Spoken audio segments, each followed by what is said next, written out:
Hello সবাইকে, আমি দিশা। গতকাল আমি ঘুম থেকে এতটাই তাড়াতাড়ি উঠেছি যে উঠে দেখছি আমার মা সমস্ত কাজ করে ফেলেছে। যে কারণে আমি ঘুম থেকে উঠে স্নান করে আগে পুজো দিয়েছি। এই যে আমার পুজোর প্রসাদ ছিল আজকে এই মিষ্টি। তারপর খাওয়া দাওয়া করে নিয়েছি। খাওয়া দাওয়াতে ছিল লোটে মাছ আর পার্শে মাছ। তারপর একটু দই খেয়েছি আর বিকালে চলে গেছিলাম ঘুরতে। আমাদের এখানে চাকদার বিষ্ণুপুরে একটা ভীষণ বড় মেলা হয়, যেটা শুরু হয় মনসা পুজোর সময়। 10-12 দিন থাকে মেলাটা। তাই আমি কালকে একটু ঘুরতে গেছিলাম ওখানে। মেলাটা দু জায়গা হয়, একটা বিষ্ণুপুর একটা পদ্মবিল।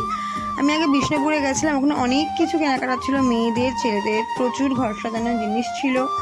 সেগুলো দেখে ওখান থেকে আমরা কিছু কেনাকাটা করে নিই। তারপর আমরা চলে এসেছিলাম পদ্মবিলের মেলাটায়। ওখান থেকে একটু পাঁপড় খেয়েছিলাম, লস্যি খেয়েছিলাম, ঘুগনি খেয়েছিলাম, টুকটাক কেনাকাটা করেছি। করে বাড়ির জন্য জিলাপি, গজা, বাদাম নিয়ে গাধা দেখতে দেখতে বাড়ি চলে এসেছি। তোমরা কে কে এই মেলায় গেছো অবশ্যই কমেন্ট করে জানিও।